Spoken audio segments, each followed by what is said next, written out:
आप देख रहे हैं एचआर न्यूज।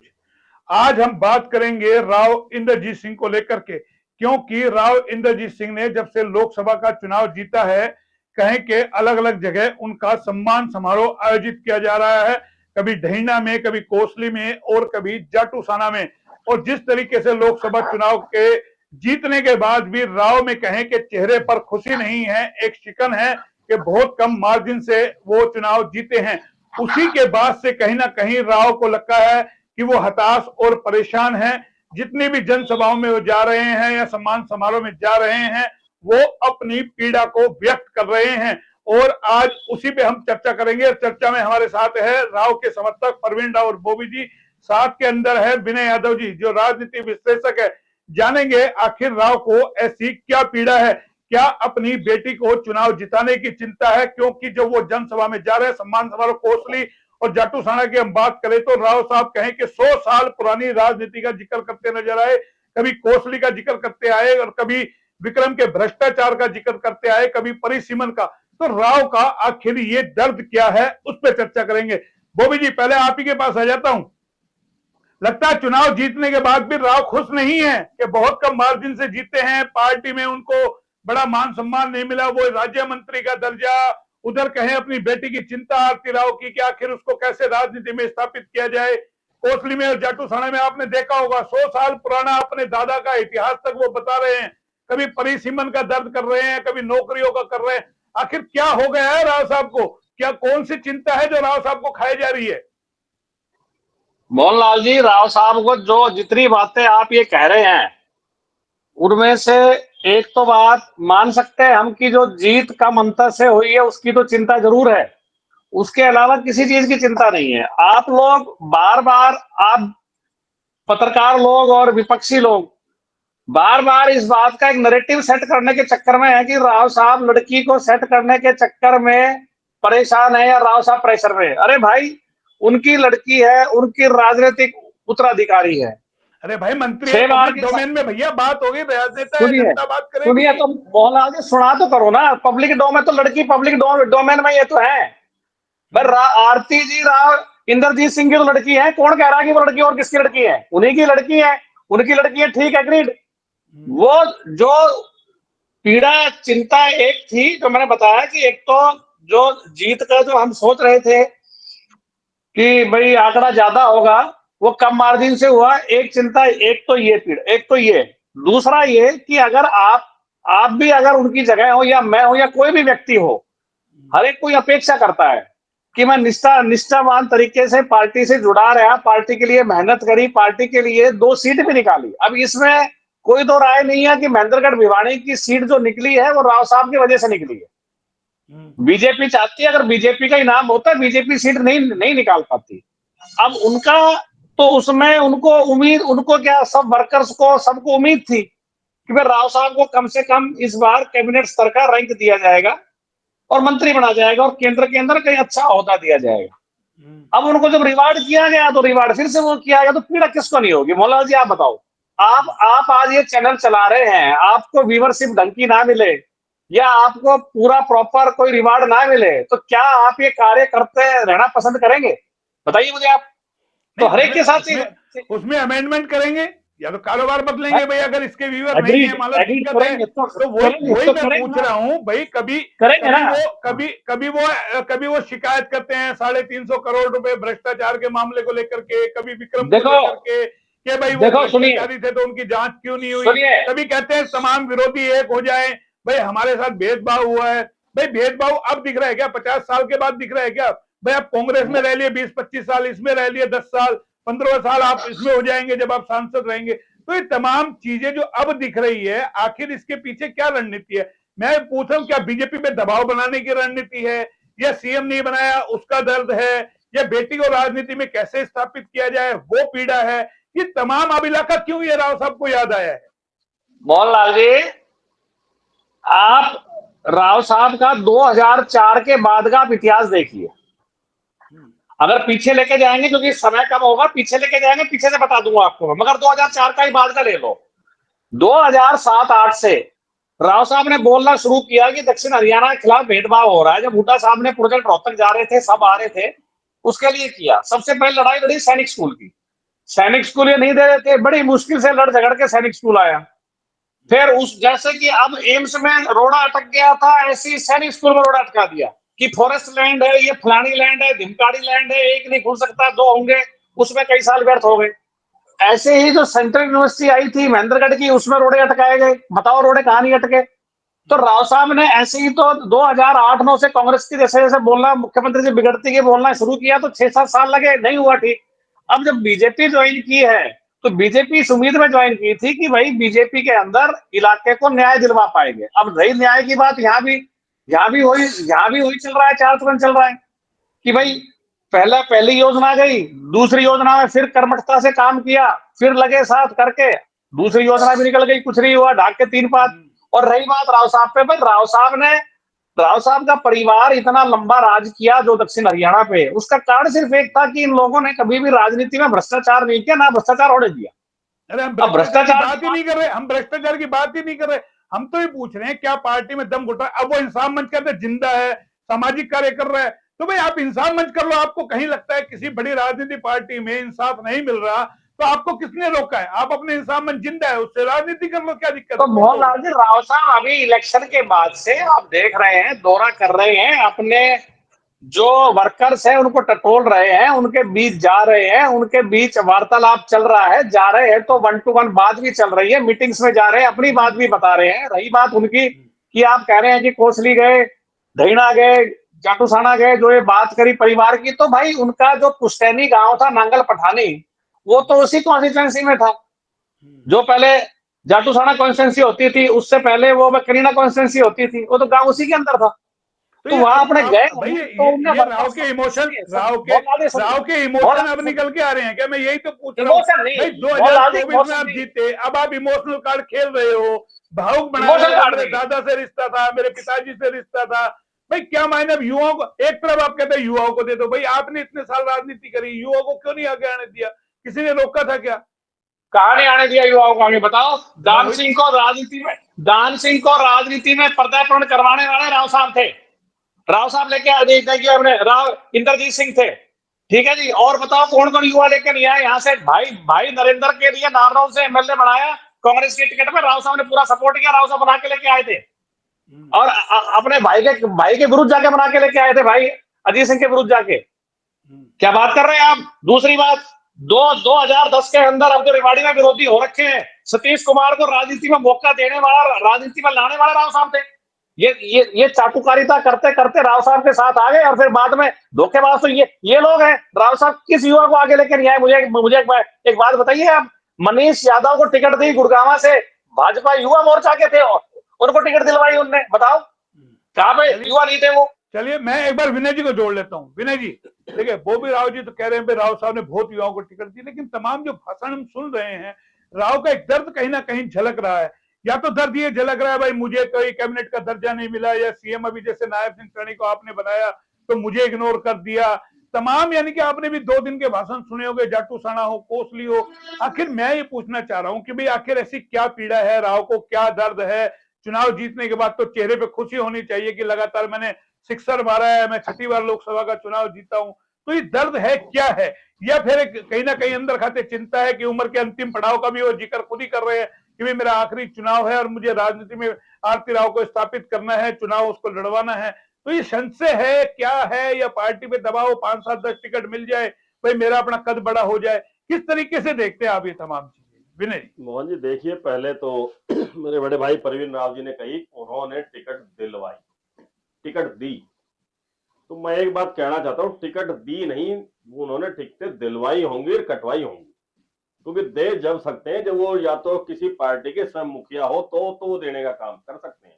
हाँ, दिलवाने में सहयोग करना और कटवाने के अंदर भागीदारी निभाना, ये दोनों चीजें बखूबी करते रहे हैं, पहले भी किए और हो सकता है वो आगे भी करेंगे, ये बात मैं मानता हूँ। दूसरी बात ये, एक मुझे चुनाव ऐसा बताइए, अगर वो कांग्रेस में रहे उस समय उनके कहने से भी अगर किसी को टिकट मिली या ना मिले, अब भाजपा में रहे उसके कहने से टिकट मिली या ना मिली, किसी का भी खुलकर विरोध करने का उन्होंने आज तक दम नहीं दिखाया। एक चुनाव बताइए जिसके अंदर वो अपनी ही पार्टी का कोई कैंडिडेट और उसको टिकट इनकी वजह से ना मिली हो, इनके विरोध के बावजूद उसकी ना कटी और फिर पार्टी ने उसको टिकट दी और ये खुल के उसको विरोध में आ गए, नहीं आ पाई। ये अलग बात है। हर विधानसभा में कहते हैं कि इनकी वोटें हैं, तो वो कुछ परसेंट जो वोटें हैं वो किसी को भी जिताने हराने में अहम योगदान कर सकती है। अब बात कर रहे हैं कि मेरी लगातार तीसरी बार सरकार में, हम तीसरी बार सरकार में हैं लगातार। अब उन्होंने इस सरकार को अपनी सरकार बता दिया, लगातार तीसरी बार हम सरकार में हैं, मैं सरकार में हूं, सत्ता में हूं। मगर ये बताया कि 10 साल का लंबा कार्यकाल होगा, इन 10 सालों के अंदर वो 10 काम तो गिनवाए। अब मैं लगातार सरकार में हूं, मोदी जी के नजदीक हूं, ये मेरे 10 मुख्य काम हैं। एक सिलसिलेवार लिस्ट बनाकर तो बताएं, ये 10 मुख्य काम है जो मैंने 10 सालों में करवा दिए, और आने वाले इन 5 सालों में ये 5 काम और मैं करवाऊंगा। एक एम्स के लिए इतना संघर्ष करना पड़ा इलाके के लोगों को, तब जाकर एम्स मजबूरी में सरकार को देना पड़ा, वरना लोकसभा की सीटें हार जाते, भिवानी की भी और रेवाड़ी गुड़गांव की। ये मजबूरी थी सत्ता की, क्योंकि जब पार्टी के बड़े नेता घोषणा कर गए या मन से करवाई गई, उनके खुद के बयान आए कि हमारा कोई प्रोजेक्ट नहीं था, जबरदस्ती हमारे मुंह से कहलवाया गया, घोषणा करवाई गई।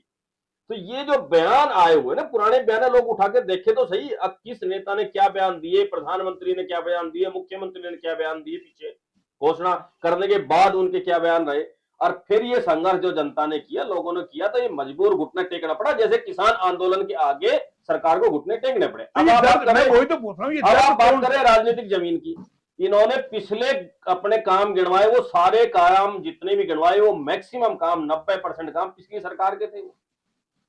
तो ये जनता समझ नहीं पा रही कि वो अपनी कामयाबी पिछली सरकार में बता रहे हैं, इस सरकार में अपनी नाकामयाबी बता रहे हैं, या उन उपलब्धियों को अपनी नीचे उपलब्धि बता रहे हैं। अगर वो मेरी निजी वजह से उपलब्धियां थी, वो काम हुए, तो वो समझ से बाहर ना लोगों का बाहर होता जा रहा है। क्योंकि अब क्या लग रहा है, 100 साल की राजनीति उन्होंने गिनवा दी, अब 100 साल की राजनीति के बाद भी अगर उनको राजनीतिक जमीन तलाश नहीं करनी पड़ रही है, लोगों को याद दिलवाना पड़ रहा है, 3 पीढ़ियों वालों को आपसे 100 साल का नाता है। उन्होंने एक अच्छी बात कही, बहुत आपने देखा, अगर मैंने 87 में चुनाव हार गया, क्यों हारा? अगर मैंने गांव में नौकरी लगवा दी, तो जिसकी नौकरी लगी उसकी तो लग गई, बाकी दूसरे ने कहा नौकरी उसकी लगाई, उसी से वोट लेना।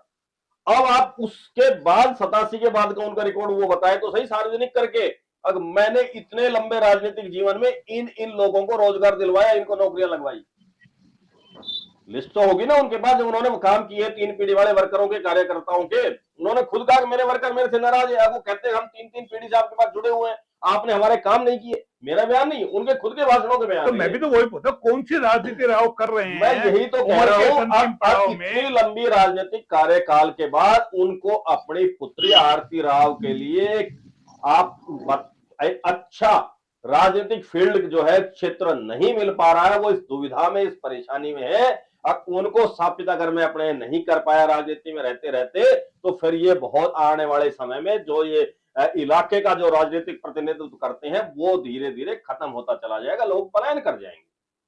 तो ये सबसे बड़ी चिंता उनके लिए है। तो उनकी पार्टी नहीं मान रही है, या उनके कहने से टिकट नहीं मिल रही है? ऐसा तो हो नहीं सकता भाजपा आरती राव को टिकट ना दे। भाई आपको चॉइस बता दीजिए कहां से आपको लड़ना है। सॉरी, या फिर आप इसलिए डर रहे हो कि आपके ये तगमा ना लग जाए कि भाई आपने अपनी बेटी के लिए कंप्रोमाइज कर लिए? देखिए मोहन जी, 2 चीजें हैं। राजनीति में अपने पुत्र पुत्री के लिए टिकट मांगना कोई बुरी बात नहीं है। मैं इस चीज से पहले भी कहता रहा हूं कि ये राजनीति में अगर कोई अपने परिवार, रिश्तेदार, पुत्र पुत्री टिकट मांगता है, कोई गलत बात नहीं। हर आदमी अपने अपने क्षेत्र में अपने रिश्तेदारों का, परिवार का प्रतिनिधित्व चाहता है, उनकी भागीदारी चाहता है, और ये होनी भी चाहिए। क्योंकि आप किसी अकुशल आदमी को राजनीतिक सीट में बैठा दे, उसे उस चीज का फील्ड का ज्ञान नहीं है, योग्यता नहीं है, तो वो इलाके का विनाश ही करेगा, विकास नहीं करेगा। ये भी एक सच्चाई की बात है। इनका राजनीतिक घराना 3 पीढ़ियों से है, मगर बात क्या है, पिछले कांग्रेस के कार्यकाल में इनकी आला नेताओं से नहीं बनी, हमेशा बुराई करते रहे, इलाके की अनदेखी की बात करते रहे। अब वही सीन इनका इस भारतीय जनता पार्टी में है। जनता ने इनको तीसरी बार भाजपा में फिर जिता दिया, मगर फिर यही वो बात कर रहे हैं, अगर आप मेरा साथ दो तो। अरे इतने लंबे समय से जनता साथ देते देते थक गई है आपका, 3 पीढ़ियों से साथ देते थे। जो आपके दादा के टाइम में कार्यकर्ता जुड़े थे, उनकी भी तीसरी पीढ़ी आ गई, अब पुत्र के साथ चौथी पीढ़ी जुड़ने के लिए तैयार बैठी है।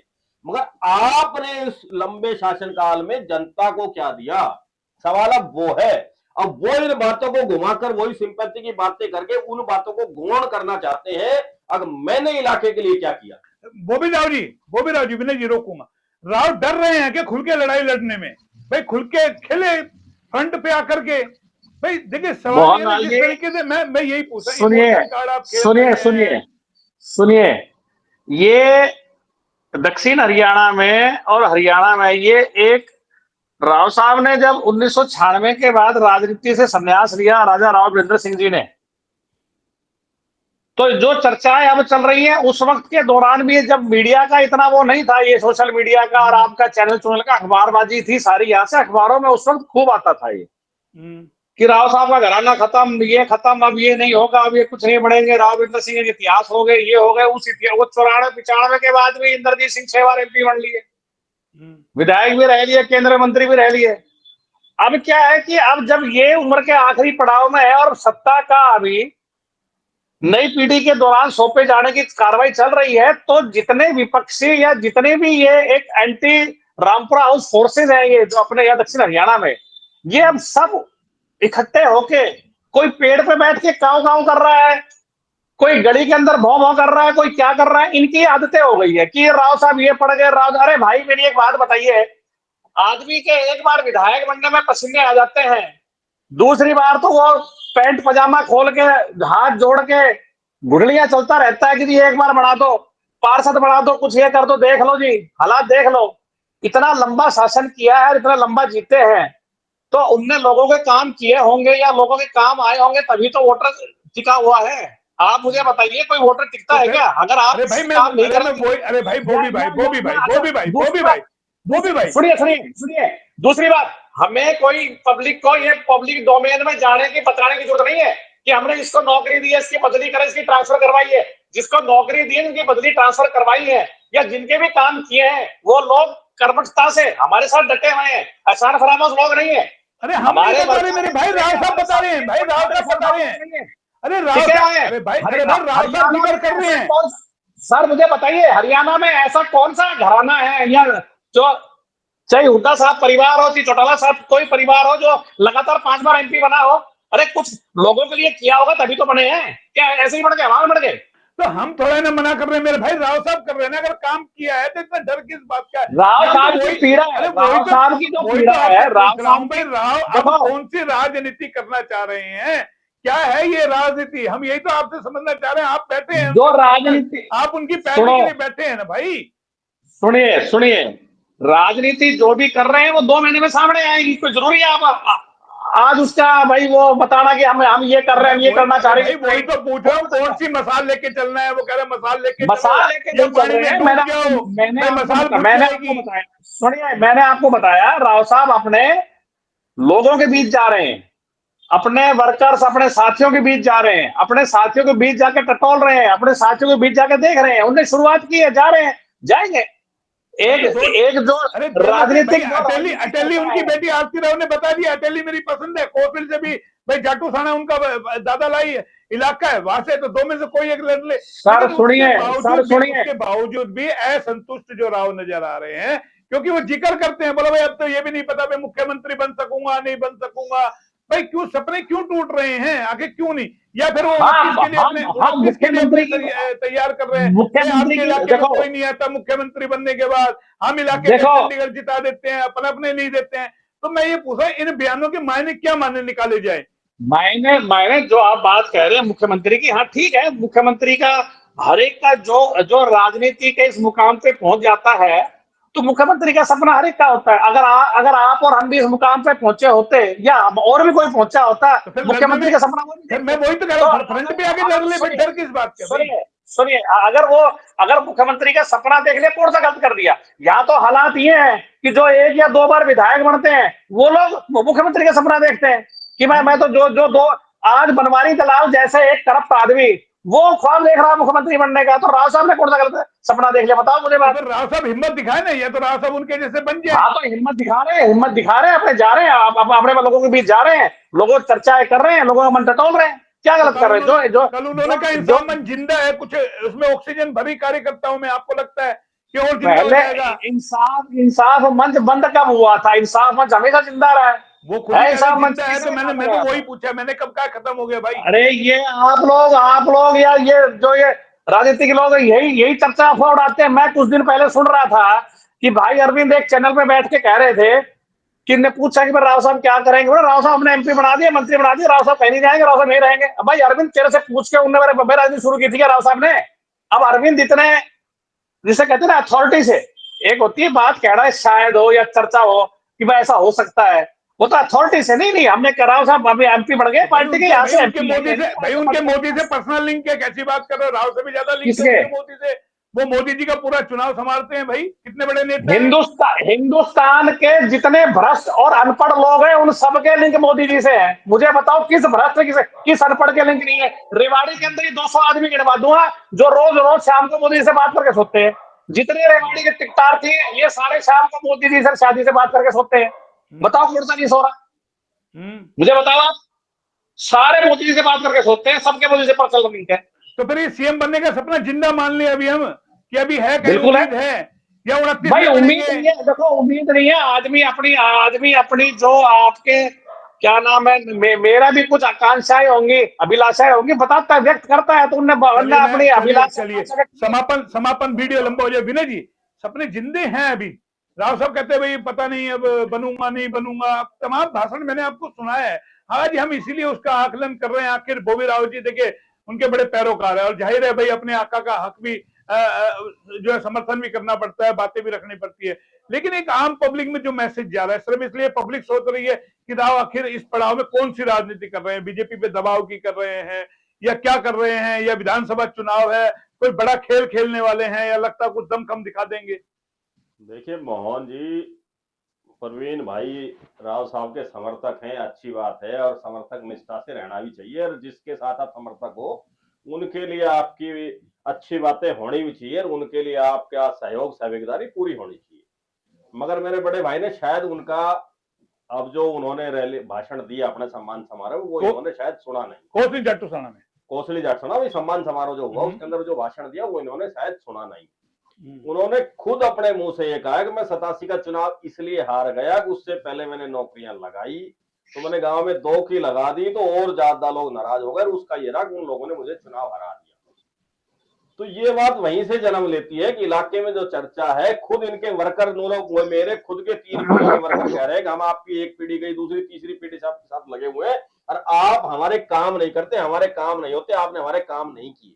ये मेरी पैदाइश नहीं है, मेरे वर्ड नहीं है, ये खुद राव साहब के अपने भाषण में हुए कहे वर्ड है। तो इसका अनुमान यही तो लगाया जा सकता है, अब जब वो 87 का चुनाव हारे उसके बाद उन्होंने लोगों की नौकरियां लगाने से दूरी बढ़ा ली। यार वो तो ये भी कह रहे हैं कि बोले मेरा नौकरी लगाते हैं तो 4 नाराज होंगे। तो ये मेरे शब्द नहीं, ये अनुमान उसी चीज से लग रहा है जो उन्होंने कहा। दूसरी बात, उन्होंने जितनी भी उपलब्धियां पुरानी गिनवाई, पिछली सरकार की उन्होंने कार्यकाल के जो काम किए वो गिनवा दिए। इस सरकार के कार्यकाल में कहा कि एक एम्स बनाने के लिए इतना संघर्ष करना पड़ा, वो भी जैसे तैसे हुआ है, ये भी उन्हीं के शब्द है, मेरे शब्द नहीं है। तीसरा, लक्ष्मण जी जो विधायक है यहाँ, उनको स्टेज पर बैठाकर उनका पता नहीं उनकी बड़ाई की है या सरकार की बुराई की है या उनके बहाने मुख्यमंत्री पे उन्होंने एक बार किया है। अगर लक्ष्मण को 5 साल यहाँ से बड़े हुए हो गए, बताओ कभी इनके कार्यकाल में मुख्यमंत्री यहाँ समस्या सुनने आया और कोई काम की बात करने आया तो मुझे बता दो, इनके 5 साल हो गए पूरे। अब ये सरकार का तंज कस रहे हैं या लक्ष्मण जी उन्होंने तो विक्रम को लेकर भी तंज कसा है।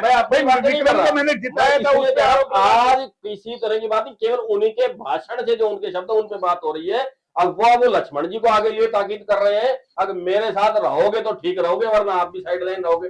अब उन्होंने एक विक्रम के लिए बात कही, अब विक्रम मेरा आदमी था, मैंने टिकट दिलवाई, मंत्री बनाया, और उसके ऊपर फिर क्या है भ्रष्टाचार के आरोप हो गए, कंप्लेंट हुई तो उन्होंने कहा जी आप कहा भ्रष्टाचार। तो उन्होंने एक बात और कही, अब विक्रम अगर भ्रष्टाचारी था तो उसकी जांच होनी चाहिए, मेरा आदमी था इसलिए वो भ्रष्टाचारी था, अन्य जो लोग भाजपा में भ्रष्टाचार कर रहे हैं उनकी जांच क्यों नहीं हो रही। तो ये एक तरीके से उन्होंने बनवारी लाल का नगर परिषद की चेयरमैन का नाम ले दिया पूनम का, तो इसका मतलब ये हुआ अगर ना उनका बनवारी लाल पे कोई कंट्रोल है, ना नगर परिषद की चेयरमैन पे या अन्य जो भाजपा नेता है, अब वो कोई भी इनका दबाव नहीं मानते हैं और ना सीनियर नेता इनके कहने पे किसी की जांच खत्म करते हैं ना शुरू करते हैं। तो ये मेरे नहीं, ये सब राजनीतिक जो लोग हैं वो इनसे अंदाजा लगा सकते हैं कि उनका दर्द किस तरह से झलक रहा है। अब मैं मुख्यमंत्री बनूंगा या नहीं बनूंगा ये तो नहीं पता भाई क्या रहेगा, मगर वो आगे की अब युवाओं की पीढ़ी की बात कर रहे हैं, युवा अब युवाओं में कौन कौन है, मुझे एक चीज बताइए, अगर इनकी पुत्री को टिकट ना देकर किसी अन्य युवाओं को टिकट दी जाती है और युवा कर रहे हैं, तो क्या उसकी वो मदद करेंगे पार्टी के अंदर?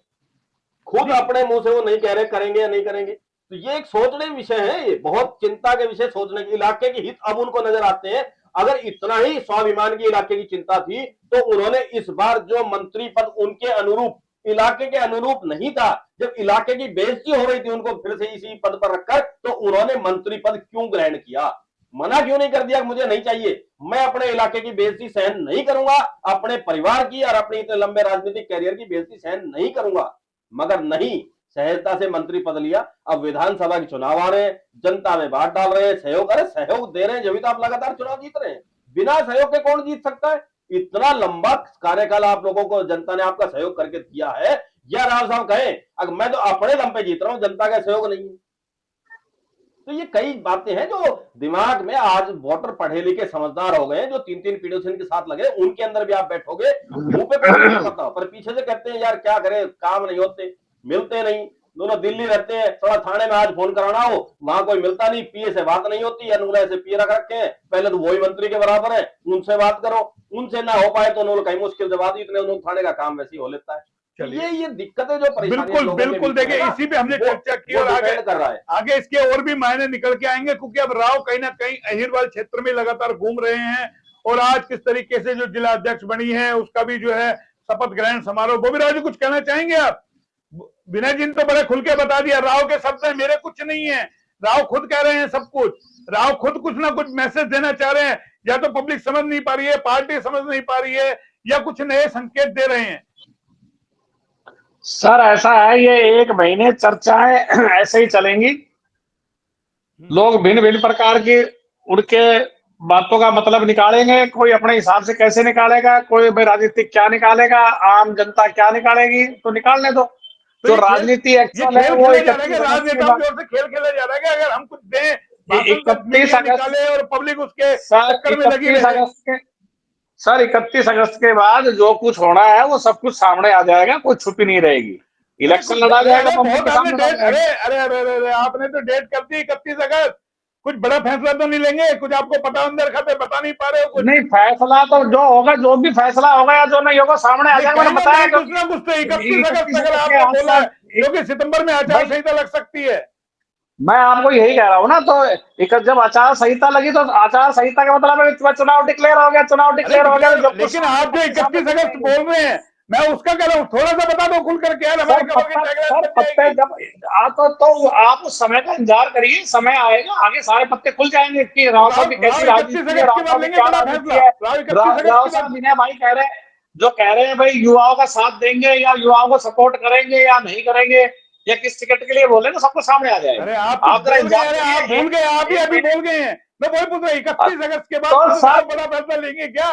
तो सर 30 जुलाई आपके मुंह से 30 जुलाई हो गई है, महीने भर का इंतजार कर लो, क्या सुनवा रहे हैं, सब कुछ सामने आ जाएगा, महीने भर की बात। बड़ी बात कर रहे हैं 31 अगस्त को। नहीं, बॉबी भाई ने ठीक है, 31 अगस्त को चुनाव की घोषणा हो लेगी, आचार संहिता। अरे नहीं, वो सितंबर में होगा भाई। अरे सुन तो लीजिए सर, तब तक पता चल जाएगा जनता का क्या रुझान है, क्या रुपए, कौन किधर आना चाहता है, जाना चाहता है। नहीं, वो इशारा कर रहे हैं, राव कोई बड़ा फैसला भी ले सकते हैं 31 को, कुछ ना कुछ बड़ा धमाका करेंगे, वो इशारा जो कर रहे हैं, कुछ इशारा राव साहब यथावत इसी पद में बने रहेंगे। सुने 1 मिनट सुन लेते पहले जी। इशारे की कोई बात नहीं है, मैं आपको चुनाव का बता रहा हूँ कि चुनाव चालू हो जाएगा, सब कुछ सामने आ जाएगा। अरे नहीं, राव साहब का डिसीजन भी सामने आ जाएंगे, या तो राव की आपको डांट पड़ेगी, राव की डांट पड़ेगी, भाई बॉबी भाई तुझे पता रहता है, तू क्यों बोलता है भाई? नहीं, डांट की कोई बात नहीं है, डांट की कोई बात नहीं है, ये मेरे खुद के विचार है, कोई ऐसी कोई और डांट की बात नहीं है। यार तो पलट गए यार, बॉबी भाई तो पलट गए, कुछ ना कुछ घुमा दिया इन्होंने। नहीं, उन्होंने ठीक कहा है, चलो जो इस भी तरह से कहा 31 अगस्त का उन्होंने टाइम दिया, 31 अगस्त तक शायद वो लोगों से रायशुमारी कर रहे हैं, देख रहे हैं।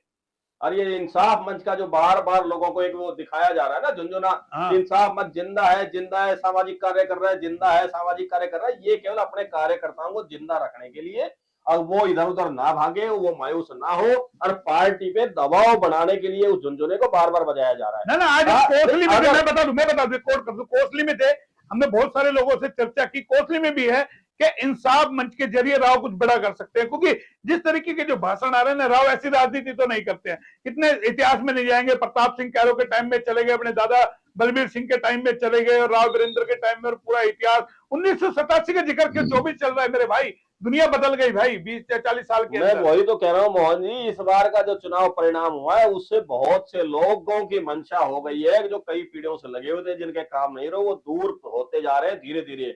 तो अपने पुराने संबंधों को याद दिलाकर उन लोगों को जोड़े रखना चाहते हैं अपने साथ। वो ये नहीं चाहते कि कहीं जिस तरह का खामियाजा मुझे लोकसभा में भुगतना पड़ा है, बड़ी मुश्किल से मैं चुनाव जीत पाया हूं, वही हाल विधानसभा चुनाव में मेरे जिनको मैं टिकट दिलवाऊं या जिनकी मदद करूं उनका वही हाल ना हो सीधा जाए। कोड कर दीजिए, बेटी के लिए सबसे बड़ा एक ही बात है, वो कहीं उनका वही हाल ना हो जाए जो मेरे साथ हुआ है। जनता को अब ये लगने लग गया है राव साहब का भी हम विरोध में मुखर होकर खड़े हो सकते हैं और हम अन्य विकल्प तलाश कर सकते हैं। ये डर उनको दिन रात तो ये सताए जा बब्बर को टिकट मिलने के बाद हो गया कि जैसे कांग्रेस में एक नया विकल्प मिल गया, बब्बर आ गया, तो राव का कोई नया विकल्प मिल जाए? नहीं, राज बब्बर को मैं राव का विकल्प नहीं मान सकता, क्योंकि हाँ अन्य कोई भी इलाके का नेता जो है वो कोई भी नए विकल्प के ऊपर कभी भी उभर के आ सकता है, क्योंकि कोई भी एक दिन में पैदा अचानक से पैदा नहीं होता। तो ये डर सता रहा है, ये डर बिल्कुल डर सता रहा है। अब भाई ने बात कही मोदी ने, अब राव साहब हमारे पूर्व मुख्यमंत्री राव वीरेंद्र सिंह के कार्यकाल के अंदर ये चर्चाएं चली। अरे उस टाइम राव राजनीति में स्थापित हो चुके थे, विधायक रह चुके थे, चुनाव जीत चुके थे, हार चुके थे, सब कुछ कर चुके थे। नहीं, एक और चीज, राव पार्टी छोड़ चुके थे, राव पार्टी छोड़ चुके थे राव वीरेंद्र सिंह, लेकिन कांग्रेस में थे। मैं वही कह रहा हूं, अपनी विरासत राव वीरेंद्र सिंह अपने पुत्र को बखूबी हाथों में सौंप कर चले गए थे। उनको विधायक बनवा दिया था, चुनाव लड़वा लिए थे, राजनीतिक अनुभव हो गया था, हार जीत का उनको अनुमान था, मंत्री रह लिए थे। वो चीजें अब आरती राव के साथ नहीं है। उनको तो बिल्कुल नया एक तरह से आप करेंगे उनको राजनीति। तो बड़ी चिंता बड़ी चिंता आरती राव, बिल्कुल इसलिए बड़ी चिंता है ये। अगर स्थिति राव वीरेंद्र वाले आज के समय में ठीक है, आप दोनों मेरे साथ चर्चा में जुड़े। राव के लिए बड़ी चिंता सिर्फ बेटी आरती राव को राजनीति में स्थापित करना है, अपनी राजनीति विरासत संभालना है, और यही एक चिंता है कहीं ना कहीं राव जिस तरीके की अब राजनीति कर रहे हैं उससे कितना फायदा होगा, कितना नुकसान होगा, ये तमाम चीजें देखनी होगी, क्योंकि 2 महीने बाद विधानसभा चुनाव है और जिस तरीके का सिनेरियो देखने को मिल रहा है दक्षिण हरियाणा के अंदर, क्या कोई बड़ा गुल खिलाएगा, क्या कुछ होगा, कौन किसको हराएगा, कौन किसको जिताएगा, कौन किसकी राह में रोड़ा बनेगा, फिलहाल टिकट वितरण तक कुछ ऐसा ही देखने को मिलेगा। लेकिन जैसे ही आचार संहिता लगेगी एक नए तरीके की राजनीति आपको देखने को मिलेगी। फिलहाल आप दोनों मेरे साथ जुड़े, बहुत बहुत धन्यवाद। फिर आएंगे नए अपडेट पे, तब तक के लिए नमस्कार।